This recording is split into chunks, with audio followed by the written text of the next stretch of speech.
안녕하세요. 해외에서 오랫동안 한국대 입시를 준비한 학생들을 지도한 경험 바탕으로 이 특례 입시를 중심으로 해서 한국대 입시와 관련하여 가능한 정확한 정보를 전달드리기 위해서 노력하고 있는 옹글리쉬의 옹인환입니다. 자, 오늘 영상은요. 해외 파견 근무를 전후해서 특히 자녀 교육 관련해서 어떠한 점에 유의해야 되는가에 대해서 간단하게 설명을 드리는 시간을 가지려고 하는데요. 여러 가지 이유로 해서 여러 가지 상황으로 해서 아마 해외에 이제 파견 앞두고 있는 우리 학부모님들이 계실 텐데, 이 학부모님들이 해외 파견에 있어가지고 그걸 준비하는 데 있어가지고 고민하는 것도 여러 가지 있겠죠. 뭐 주거 환경 부분도 있을 거고 그 외에 여러 가지들이 있을 텐데, 아마 그 중에서도 당연하게 가장 중요하게 고민할 수밖에 없고 걱정할 수밖에 없고 불안할 수밖에 없는 게 바로 이제 그 자녀 교육이라고 할 수 있을 텐데요. 그 자녀 교육을 어떻게 준비해야 되는가? 뭐 어느 정도 이제 뭐 접하신 분들도 계시겠지만 해외 생활에 대해서 전혀 생각 못 하고 있다가 난데없이 갑자기 발령받아가지고 해외를 출국할 수밖에 없는 뭐 그런 케이스의 학부모님들도 계시겠죠. 아무튼 이런 분들에게 조금이나마 도움을 드리고자 오늘 영상을 준비했고요. 그래서 오늘은 이 해외 출국을 전후해서 이 자녀 교육을 고민하는 데 있어가지고 뭐 학교 선택하는 부분도 가장 큰 부분일 텐데요. 아무튼 뭐 국제학교 선택을 포함한 여러 가지 부분이 있어가지고 유의해야 될 상황이 무엇인지에 대해서 간단하게 설명을 드리는 시간을 가지도록 하겠습니다. 자, 바로 그럼 본론으로 들어가도록 하겠습니다. 자, 그러면 해외 파견에 앞서가지고 자녀 교육을 준비하는 데 있어서 해외에서의 자녀 교육을 준비하는 데 있어서 어떠한 상황에 좀 중점적으로 고민하고 검토해야 되는지 첫 번째 부분을 말씀드린 부분은요. 너무나 중요하죠. 특히 뭐 무조건 뭐 3년 특례를 받아야 되는 거 아니긴 하겠지만 이왕 해외에서 자녀가 공부하는데 자녀에게 어떻게 보면 3년 특례라고 하는 이 정확한 명칭은 재국민 특별전형 중에 중고교 과정 해외 입수입니다. 이 자격을 부여할 수 있는 어떤 이게 그냥 뭐 해외에서 자녀가 해외 국제학교 공부했다고 그냥 무조건 주는 자격이 아니거든요. 거기가 엄격한 기준이 있습니다. 아무튼 그 기준을 충족하기 위해서 거기에 맞는 그러한 어떤 특히 이제 보면 해외 학교에 재학 어떤 그 시점 있죠. 그런 것을 맞추기 위해서 거기에 그 조건을 고려해서 해외에 이제 이주하는 그런 시점. 뭐 아버님의 어떤 그런 해외 파견 일정은 정해졌기 때문에 변동할 수 없지만 또 아버님만 가는 게 아니라 또 배우자와 그 자녀들 함께 이동할 때 정확히 어느 시점에 이동해야 될지 그리고 이제 또 국제학교에 들어갈 때 국내학교에서 몇 학년 몇 학기까지 공부한 다음에 그 다음에 이제 해외 국제학교에는 몇 학년 몇 학기로 편입을 해야지 이게 나중에 3년 특례 자기 조건을 충족하는 데 있어가지고 문제가 없는지에 대한 어떤 그런 부분을 면밀하게 좀 검토해 보셔야 됩니다. 제가 이렇게 해외에서 이렇게 학생들이 지도하다 보면 특히 학부모님 상담하다 보면 특히 유학원들 같은 경우는 아무래도 이제 이런 부분에 대해서 특례 입시에 대한 교육 전문성을 갖고 있는 게 아니다 보니까 아무래도 유학원에서는 이런 정보를 얻기가 쉽지가 않고요. 그 심지어 있다 보면요, 국제학교에 특히 이제 교민들이 많이 거주하고 계신 지역에 보면 국제학교에 한국어를 사용하는 그러니까 한국인 카운셀러들이 있거든요. 이 한국인 카운셀러조차도 이 학생의 어떤 그 입학학년, 입학학기 이런 부분들을 대한 정보를 정확히 알고 계시지 못하다 보니까 잘못된 정보를 제공하고 잘못된 판단을 통해서 학생의 학교의 학년을 잘못 선택해서 이것이 결국 나중에 갔을 때 해외에서 실컷 긴 시간 동안 고생을 했음에도 불구하고 재국민 특별전형 자격을 취득하지 못하는 그 안타까운 사례들을 많이 봤거든요. 그렇기 때문에 특히 이 파트에 해당하는 부분만큼은 정말 신중하게 꼼꼼하게 따져보시고 이주 시기나 학생의 어떤 편입학년 학기 결정하셔야 됩니다. 디테일하게 좀 추가해 말씀드리면 일단은 이왕이면 방학 기간 중에 이동하는 걸 추천을 드립니다. 이 학기 중에 편입했을 경우에는 아무래도 이제 보면 그 국제학교에 온전한 학기를 이수한 게 아니잖아요. 그 온전한 학기를 모두 재학한 게 아니죠. 그러면 이게 경우에 따라서는 해외 학교에서 그 재학에서 성적을 받았음에도 불구하고 어떤 그러한 학기에 온전한 재학 일수를 채우지 못해서 그래서 그 학기가 이수가 인정되지 못하는 경우가 발생할 수도 있기 때문에 뭐 이게 무조건 다 그런 건 아니지만 그리고 가장 깔끔한 것은 국내 학교 같은 경우에도 가급적이면 학기가 끝난 다음에 이제 방학이 들어간 직후 그리고 이제 그때 이동해서 해외 학교 같은 경우도 가능하면 새로운 학기가 시작되기 직전 이렇게 이제 이주해서 하반기로 이제 방학 기간 중에 이동해서 학교로 이제 옮기는 그러한 것이 조금 가장 이제 깔끔한 경우라고 볼 수 있고요. 그리고 만약에 뭐 물론 그렇지 못하고 불가피하게 학기 중에 이주해서 해외 학교에 그 편입해야 될 케이스 같은 경우에는요, 이 공백 일수를 최소화하는 게 중요합니다. 어떻게 보면 이게 지금 보면 물론 학기 중간에 이주했을 경우 아까 말씀드린 것처럼 학기를 온전하게 이수하지 못했기 때문에 재학하지 못했기 때문에 그 학기 어떤 이수의 인정 여부가 좀 복잡할 수가 있는데요. 그래도 대부분의 경우 일단 학기 중에 이동했을 경우면 국내 학교에서 예를 들어 가지고 뭐 국내 학교에서 9월부터 10월까지 국내 학교에서 공부했어요. 그러면 2달 정도 학교를 다닌 거죠. 그리고 이제 해외 학교에 가서 11월, 12월에 또 공부를 했어요. 그럼 또 그 뒤에 2달 정도 또 국제학교 공부한 거죠. 이렇게 국내 학교에서 재학한 기간과 해외 학교에서 재학한 기간을 합산해서 1기학기 이수로 인정될 수 있는 경우가 많거든요. 이제 그럴 때 좀 중요하게 따지는 부분 중에 하나가 중간에 공백이 짧아야 돼요. 여기서 공백이란 것은 보통 뭐 길어도 보름 정도 이내, 뭐 가능하면 일주일 이내. 물론 이제 보면 뭐 오늘까지 한국 학교에 국내 학교에 다니다가 갑자기 내일 당장 옮겨서 내일부터는 또 이제 국제학교에 그건 불가능하죠. 당연히 이동하는데 시간도 필요할 것이고, 특히 자녀가 저학년일 경우에는 그 지역에 좀 적응할 필요도 있겠죠. 그런 기간 포함해서 있다 하더라도 가능하면 그 공백을 짧게 해주시는 게 좋습니다. 그래서 만약에 공백을 한 달 이상 막 끌게 된다 그러면요, 그럴 경우에는 좀 국내 재학기간하고 국내 학교의 재학기간하고 국외 학교, 해외 학교에서의 재학기간 합산해서 1기학교를 이수받을 수 있게 만드는 데 있어가지고 좀 장애가 있거든요. 그래서 이왕이면 학기 도중에 이주해서 전 편입을 하게 되는 경우에는 그 가운데 있는 공백 기간을 최소화하는 게 중요하고요. 그리고 이제 입학하려고 하는 해외에 있는 학교가 이게 인간의 학교인지 좀 약간 확인이 필요합니다. 흔히 이제 해외에서 공부한 그 학교의 어떤 재학 기록에 대해서는요, 뭐 어떤 재학 증명 플러스 성적 증명 같은 경우는 나중에 대학 입시에 그 원서 접수할 때 영상 인증, 뭐 아포스티오나 영상 인증을 필요로 하는데요. 이거는 꼭 재능 특별 전형뿐만 아니라 우리 반에서 수시 학생부 종합 전형에 지원할 경우에도 해외 학교에서 공부한 그런 재학 기간에 대한 재학 증명과 성적 증명은 반드시 영상 인증 등을 획득하게 되어 있는데요. 이게 인가가 되어 있지는 않은 학교 같은 경우에는 영상 인증을 받을 수가 없어요.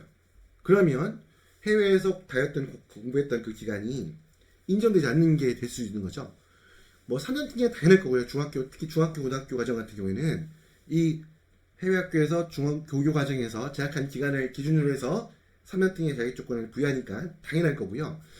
그렇지 않은 초등학교 같은 경우에도 우리 3년 등의 자격 조건에는 해외 학교에서의 어떤 그 재학 기간만 따지는 것이 아니고요. 초중고 전체 우리 한국을 기준으로 하면 12학년 24학기죠. 이거 온전히 이수했는가도 분명히 따집니다. 그 조건도 충족해야지 지원할 수가 있어요. 그럼 그럴 때 만약에 내가 해외 학교에 갔는데 그 학교가 인가받지 못한 학교여서 나중에 뭐 초등학교였다 하더라도 이게 영상 인증을 받지 못한다. 이래버리면 방금 말씀드렸던 것처럼 초중고 12학년 24학기를 이수했다는 그 조건에 미달하게 되는 문제가 생길 수 있어요. 그래서 이런 부분들 꼭 특히 이제 학교 같은 경우는 좀 신생 학교라거나 아니면 이제 한국 학생들이 경험하지 않은 학교라든가 이제 이런 경우를 조금 미심쩍다 생각이 들면요, 이거는 영사관에 한번 직접 그 지역의 영사관에 문의하시면 그 학교가 인증되어 있는 학교인지 그렇지 않은지에 대해서 확인이 가능하거든요. 그래서 그 부분 해외 학교 선택할 때 있어가지고 좀 참고로 한번 확인하는 과정 거치실 것을 추천을 드리고요. 자, 이렇게 돼 있고요. 그래서 이제 이런 부분이고요. 일단 말씀드렸던 것처럼 재국민 특별전형 3년 등의 자격은 두 가지 조건을 충족해야 됩니다. 첫 번째, 해외 학교에서 중고교 과정 3기학년 최소입니다. 그 중에서도 특히 고교 과정 1기학년을 최소한 포함하고 있어야 된다 라는 부분이 이제 첫 번째 조건이고요. 이 두 번째 조건은 국내와 국외에서 다니는 모든 재학기간 합산해서요, 초중고 12학년 24학기를 이수해야지 이게 재국민 특별전형 3년 등예로 대학에 지원해서 대학이 진학할 수 있다라는 부분을 참고로 말씀드리고, 요 내용 같은 경우는 이제 앞에 우리 보통 제가 이제 그 특례 자격조건 관련된 여러 편 영상들이 있죠. 이 내용들 꼭 충분히 확인해 보시고요. 또 좀 더 애매하다라고 하는 부분이 있을 경우에는 여러분들 그 대학의 입학 홈페이지 가면 재외국민 특별전형의 섹션이 따로 있거든요. 거기에 들어가 보시면 해마다 대학이 발표한 입시 요강이 있어요. 그 요강의 내용 중에 보다 보면 자격조건 관련해서 상세하게 설명된 내용들이 있거든요. 이 내용들 충분히 한번 참고해 주시길 바라겠습니다. 자, 이렇게 첫 번째 부분, 말 그대로 특례 자격조건에 문제가 없을 수 있도록 해외 이주 시점이나 국제학교 편입형을 결정해야 된다는 부분, 이 부분을 말씀을 드리고요. 다음으로 넘어가겠습니다. 자, 두 번째는 국제학교 선택하는 부분인데요. 국제학교 선택하는 데 있어서 가장 중요한 기준이 되는 것은 당연히 학생이 가지고 있는 영어의 기본적인 실력입니다. 또 거기에 덧붙여서 학습 태도 또한 좀 검토해 볼 필요가 있습니다. 그래서 이러한 학생의 영어 실력과 학습 태도를 고려해서 이게 무조건 정답 아니겠지만 어떤 학교 선택하는 것이 좋겠다라는 기본적인 가이드 정도만 말씀을 드리면요. 일단 고학년에 해외로 이주해서 해외 학교에서 고1부터 시작하는 경우도 있죠. 그래서 고1, 고2, 고3 가지고 10, 11, 12학년 성적 가지고 재학 기간 가지고 3년 특례에 지원하게 되는 케이스가 있을 수 있는데요. 아무튼 그 밑에 중학생일 수도 있는데요. 아무튼 영어의 기본 실력이 부족한 이 고학년 학생들 같은 경우에는 가능하면 한국제학교나 제외한국학교, 그러니까 한국제학교가 말 그대로 제외한국학교에 포함되는 겁니다. 아무튼 한국제학교, 한국대학교에 입학하는 걸 권유드리는데, 이게 베스트긴 한데, 물론 이제 교민이 많은 지역 같은 경우에는요, 이 한국학교에 특히 이제 9학년, 10학년, 특히 2학년, 8, 9, 10학년 같은 경우에는 아무래도 학교의 규모나 받아들일 수 있는 학생 수가 제한이 되어 있잖아요. 거기 반해서 한국학교에 보내고자 하는 학부모님들이 워낙 많다 보니까 쉽게 말했을 때 TO가 나지 않아서 입학이 어려운 경우가 많긴 하지만, 일단 기본적으로 그래도 가능하면 영어의 기본 실력이 부족한 고학년 같은 경우에 한국대 입시 생각하고 있다 그러면 이 제외한국학교에 들어가는 것을 우선순위로 검토해 보실 걸 말씀드리고요. 반면에 초등학교 저학년이다라고 할 경우에는 특히 초등학생 포함해서 중학교 1학년, 7학년, 8학년 같은 경우에는 사실 이제 어떻게 보면 사실 대학 입시에 중학교 성적이 초등학교 중학교 성적은 전혀 반영되지 않습니다. 가끔 보면 제출하도 되어 있으니까 초등학교 성적, 중학교 성적 제출하게 되어 있으니까 이 성적도 대학 입시에 반영되지 않느냐라고 물어보신 경우도 있는데요. 그거는 자격 조건을 심사하기 위한, 아까 우리가 말씀드렸던 것처럼 초중고 전 과정을 전환적으로 이수했는가를 확인하기 위한 절차라고 보시면 되고요. 실제 평가에 반영되는 건 고등학교의 내신 성적입니다. 그러면 중학교 내신 성적 같은 경우는 반영되지 않는 거죠. 그렇기 때문에 이 말씀 드린 거 뭐냐면, 먼저 우리 재외국민 특별전형이 가장 중요한 어떤 기본이 되는 언어는 영어죠. 나중에 대학 입시를 위해서 준비할 수밖에 없는 표준학력 평가 과정, IB, SAT, APA 레벨 이런 것도 뿐만 아니라 토플과 토익과 같은 공인 영어 시험 성적 취득하려고 하면 당연히 영어 실력이 기본으로 하죠. 왜냐면 그 시험들이 전부 다 영어를 기본 언어로 사용해서 진행이 되는 시험들이니까요.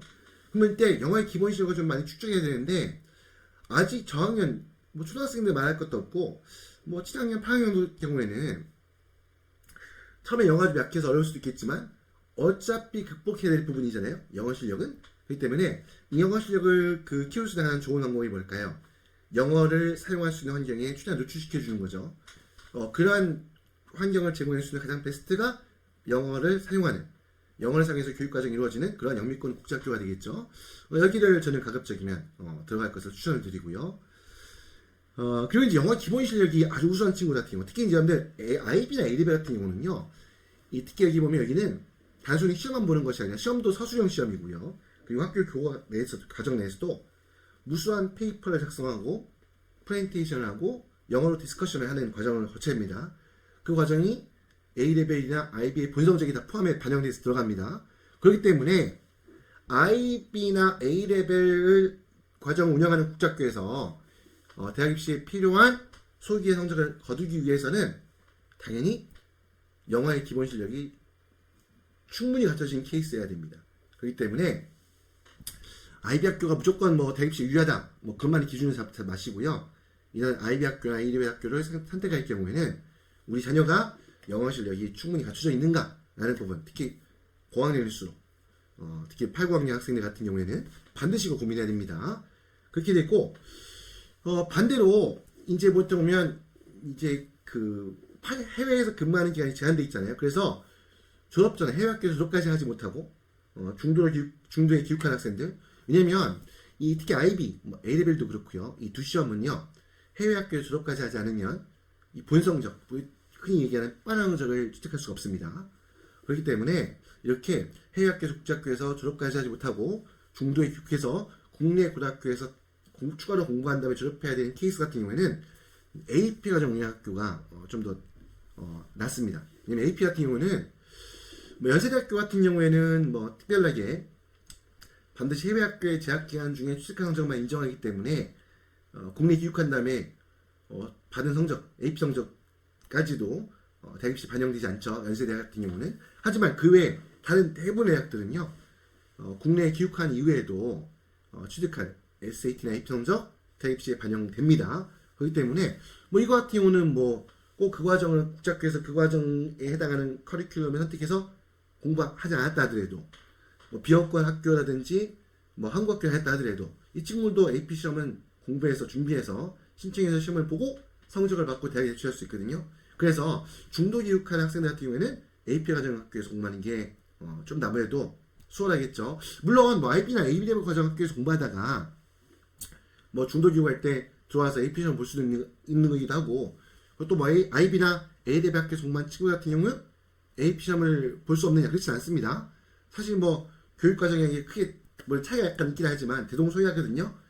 충분히 IB 학교에서나 A레벨 학교에서 공부한 친구들도 그 학교에서 공부했던 과목에 대한 AP 시험을 응시해서 성적을 받아서 대학 입시에 성공한 케이스도 많이 봤기 때문에 무조건 중도 귀국한다 해서 AP 학교에만 다녀야 되는 건 아니지만 그 여러 가지 효율적인 측면에서 봤을 때 아무래도 AP 학교에서 공부하는 게 어떤 시간적인 어떤 그런 효율적인 측면에 있어서 좀 낫다고 볼 수 있겠죠.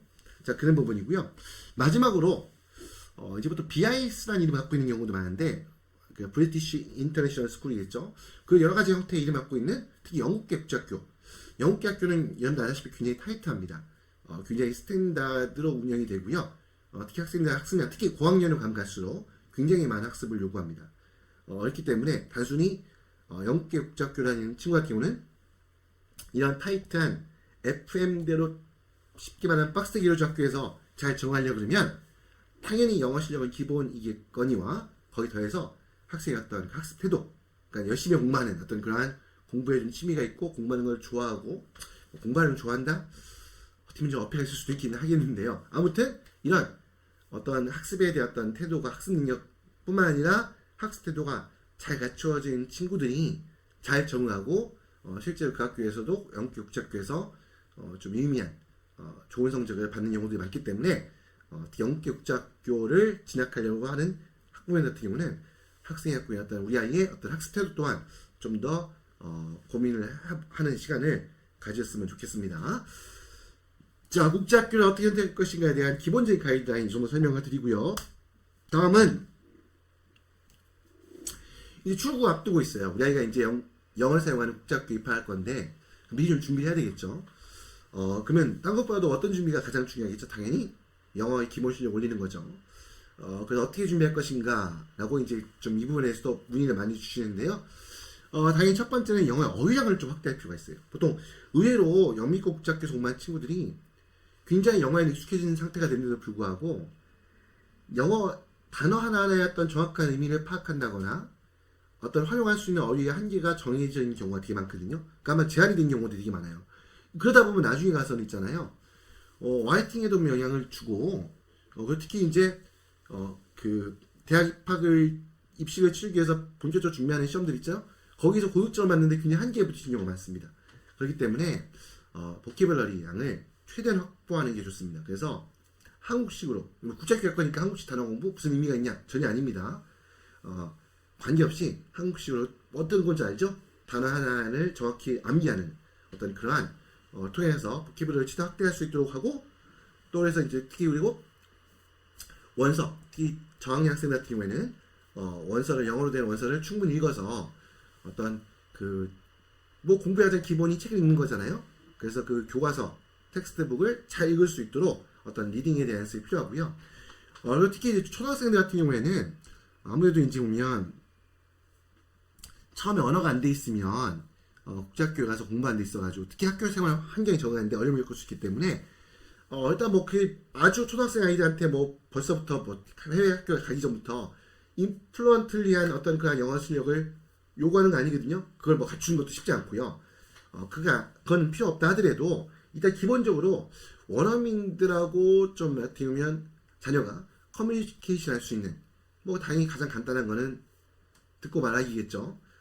이거 또 떠나서 어떻게 보면 약간 간단한 글을 쓰고 뭐 우리 SNS를 통해서 영어로 된 문자를 주고받는다거나 뭐 이메일을 주고받는다거나 아니 페이퍼 형태를 조금 어떻게 보면 과제를 해본다거나 이런 원어민 선생님들하고 뭐 어차피 해외 국제학교 가면 국제학교에서 보는 선생님들이 원어민 선생님들이잖아요. 그분들과 자녀가 좀 대화할 수 있는 기회. 그리고 이왕이면 적극적으로 좀 커뮤니케이션 아까 말씀드린 그 중에서도 조금 아카데믹한 커뮤니케이션 뭐 그럴까요?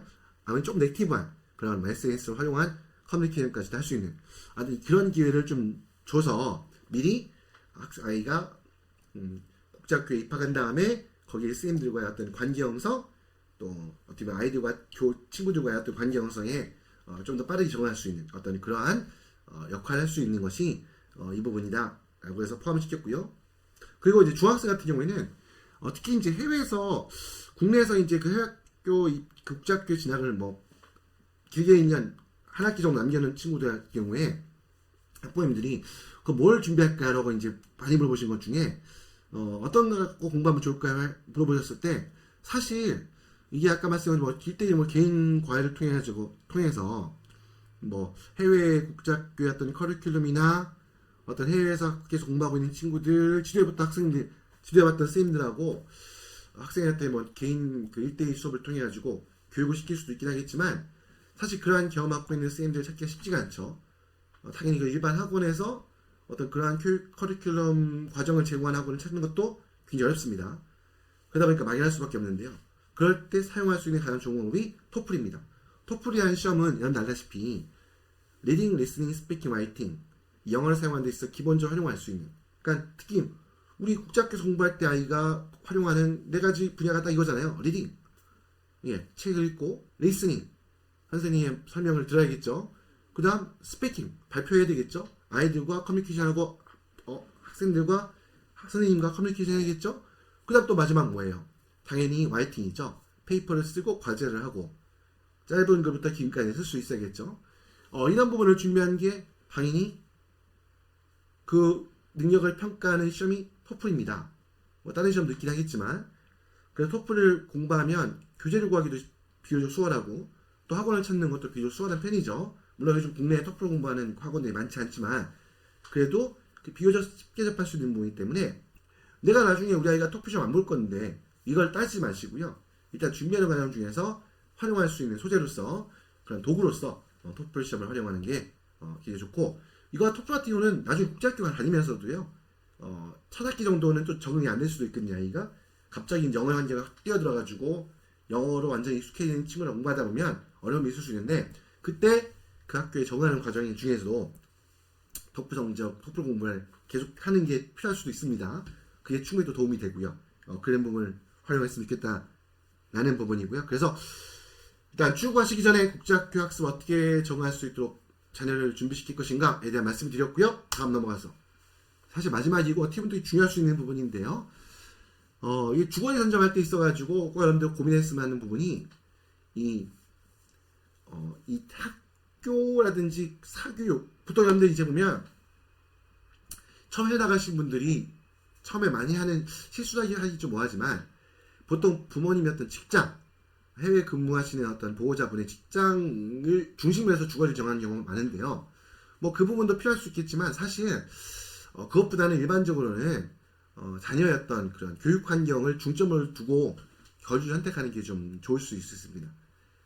그래서 그 부분은 조금 말씀을 드리는데 특히 초등학교 같은 경우는 아니면 저학년 학생 같은 경우는 학교하고 물론 이제 대부분 국제학교들은 셔틀버스 운영하긴 하지만 아무래도 이제 특히 저학년 학생 같은 경우에는 차량을 타고 장거리 이동하는 거에 대한 부담이 있을 수도 있죠. 아무튼 그래서 초등학생이라거나 아니면 저학년 학생들 같은 경우에는요, 주거 전정한 데 있어가지고 우리 자녀가 진학하는 학교의 어떤 접근성 여부에 좀 포인트 두시는 게 좋고요. 반대로 중학생 이상의 특히 9학년, 10학년, 8학년, 9학년, 10학년 그래서 언젠가 대학 입시를 치러야 되는 대학 입시를 치르기 위해서 준비한 어떤 그러한 과정을 본격적으로 준비해야 되는 그런 학생들 같은 경우에는 사교육의 접근성이 어떻게 보면 주거 전쟁하는 중요한 요소가 될 수 있습니다. 보통 아무래도 교민들이 좀 많은 지역, 특히 그 중에서도 교민이 많은 지역 같은 경우는 교민들이 좀 집중적으로 거주하는 지역이 있죠. 그러니까 코리아타운이나 한인타운, 한인들이 집중 거주하는 지역에 아무래도 그 지역에 보통 오면 학원들도 많이 있고 또 거기서 개인 공방이라고 하죠. 하신 분도 보통 그 지역이 형성된 경우가 많거든요. 그래서 거기에 맞춰가지고 9학년, 10학년, 8학년부터일 수도 있고요. 본격적으로 대학 입시를 위한 어떤 그러한 본격적인 공부를 해야 되는 케이스 같은 경우에는 이 사교육 접근성이 굉장히 중요합니다. 특히 해외 같은 경우는 아무래도 이제 보면 특히 동남아시아 가시는 분들 알겠지만 모든 지역이 다 개발되어 있는 게 아니거든요. 어떤 내가 큰 도시 갔다 해서 그 도시 전체가 완벽하게 주거 환경이 갖춰져 있고 생활 환경이 갖춰진 게 아니에요.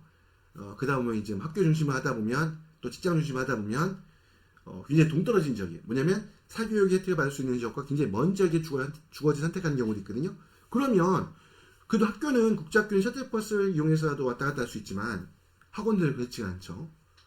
그러면 그 학원까지 가기 위해서 또 별도의 차량을 활용해서 또 30분, 1시간까지 되는 거리를 이동시켜야 되는 그런 어려움이 있을 수 있기 때문에 특히 고학년 학부모님 같은 경우는 사교육을 접근할 수 있는 부분 또한 주거 선정하는 데 있어서 중요한 요소로 생각하고 검토해 보셔야 됩니다.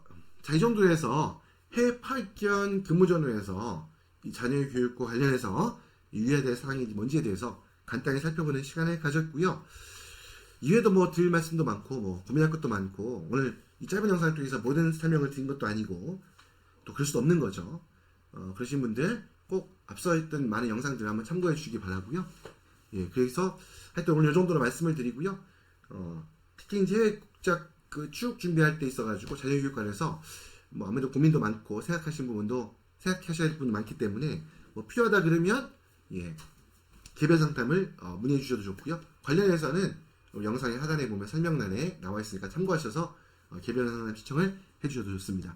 자, 아무튼 오늘 이 정도로 해서 오늘 영상 마무리하도록 하고요.